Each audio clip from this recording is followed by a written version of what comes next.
नमस्कार दोस्तों, आप सभी का फिर से स्वागत है हमारे YouTube चैनल नवजोइन क्लासेस में। तो आज मैं फिर से आप सभी के सामने आ गया। तो उस समय क्या हुआ था कि सभी की उन्नत किस्में आनी चालू हो गई थी। तो उस वक्त 1961 में क्या हुआ था, 1961 में सर्वप्रथम मक्का की संकर किस्में आई थी।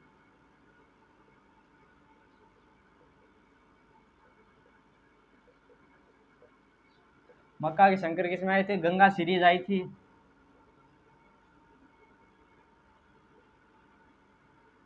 जैसे Ganga first two second third, ऐसे गंगा सीरीज आई थी मक्का की संकर किस्में। उसके बाद 1963, 1964 और 1970 इनमें क्या हुई थी, इनमें भी संकर किस्में आई थी। 1970 में किसकी आई थी? कपास की।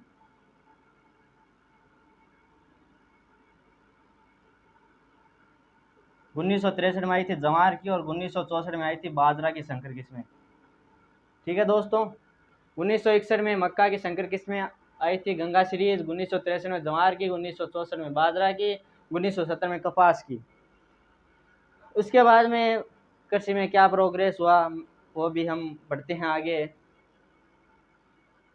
उसके बाद में जो पूसा संस्थान है, जो वर्तमान में कहाँ स्थित है, दिल्ली में स्थित है, इन्होंने संकर किस्में बनाना स्टार्ट किया। तो उन्होंने जो संकर किस्में बनाई थी उसके आगे पूसा नाम रख दिया था।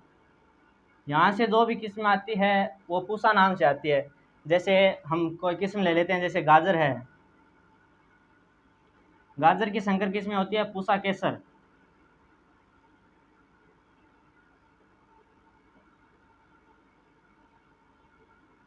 जैसे मूली है, मूली के ले लेते हैं, मूली की संकर किस्में होती हैं पूसा हिमानी। ठीक है दोस्तों, और भी इन्होंने बहुत सारी संकर किस्में निकाली थी। जैसे मैं और भी बता देता हूँ, जो टमाटर है, टमाटर की निकाली थी पूसा रूबी। लेकिन एक बात यहाँ पर मैं आपको ये बता देता हूँ कि जो टमाटर है इसकी संकर किस्में है पूसा रूबी, लेकिन हम इसे पूसा को हटा देते हैं तो सिर्फ रूबी रखते हैं। तो ये किसकी संकर किस्म बन जाती है? ये बन जाती है अनार की, अनार की संकर किस्म बन जाती है रूबी। ठीक है, इसके बाद में जो फूल गोभी है,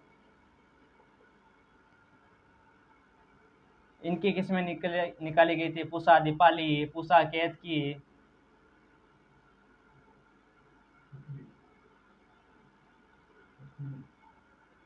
ठीक है, इसके बाद में फूल गोभी की निकाली गई थी Pusa dream head, pride of India, अलग अलग नाम से। भिंडी की भी निकाली गई थी। ठीक है,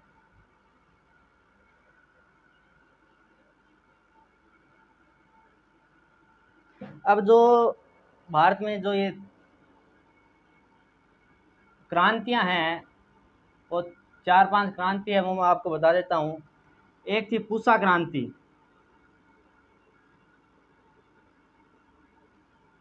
एक थी आज़ाद क्रांति,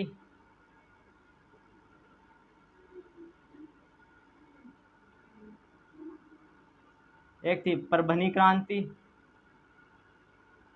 परभनी है, ये भिंडी से संबंधित है।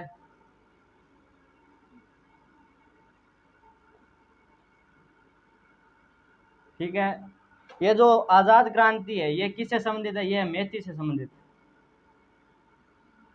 पूसा क्रांति और जो परभनी क्रांति है ये भिंडी से संबंधित।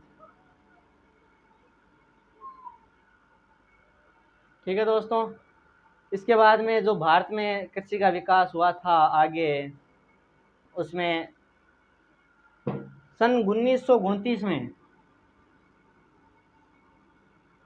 आईसीएआर आईसीआर की स्थापना हुई थी सन 1929 में। ये कहाँ हुई थी? ये नई दिल्ली में है। इसका जो पूरा नाम है वो है Indian institute of agriculture research.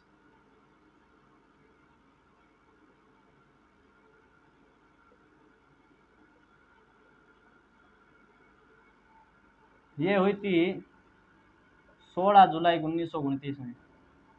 16 जुलाई को ICR दिवस भी मनाया जाता है। ठीक है दोस्तों, अब इसके बाद 21 मार्च आता है।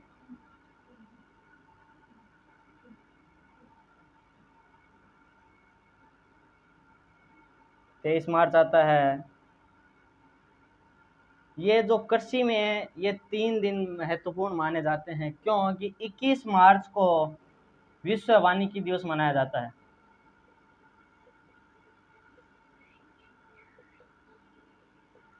ठीक है, 22 मार्च को विश्व जल दिवस मनाया जाता है। और जो 23 मार्च है उसके दिन मनाया जाता है विश्व मौसम विज्ञान दिवस।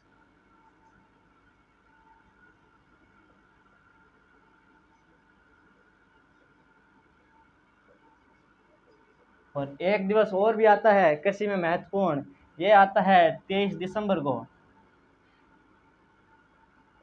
ये क्या होता है, इसके दिन मनाया जाता है किसान दिवस। ठीक है, आप देख लें, मैं रब कर रहा हूँ ये।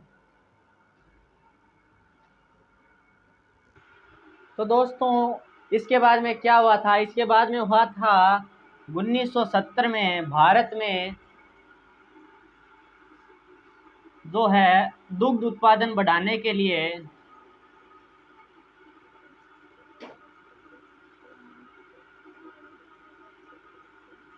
भारत में 1970 में दुग्ध उत्पादन बढ़ाने के लिए ऑपरेशन फ्लड का जो है शुरुआत की गई थी।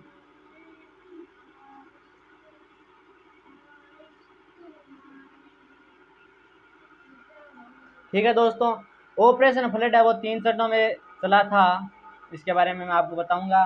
तो इससे पहले मैं आपको ये बता देता हूँ कि जो हमने पढ़ा था, जो पूसा संस्थान है जो वर्तमान में IARI नाम से जानी जाती है,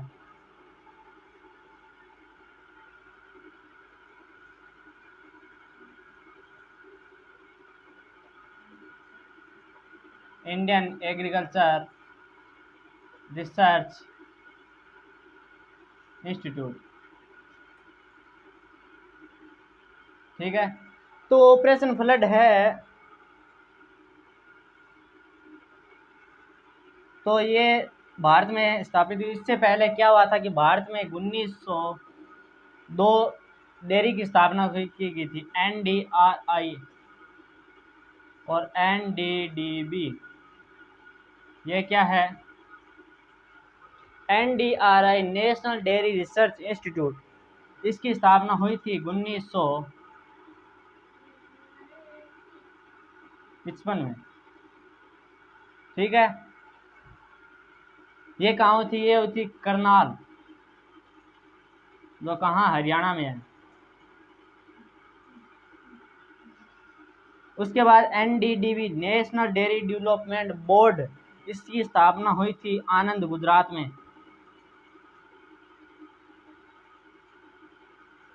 ये कब हुई थी, 1956 में।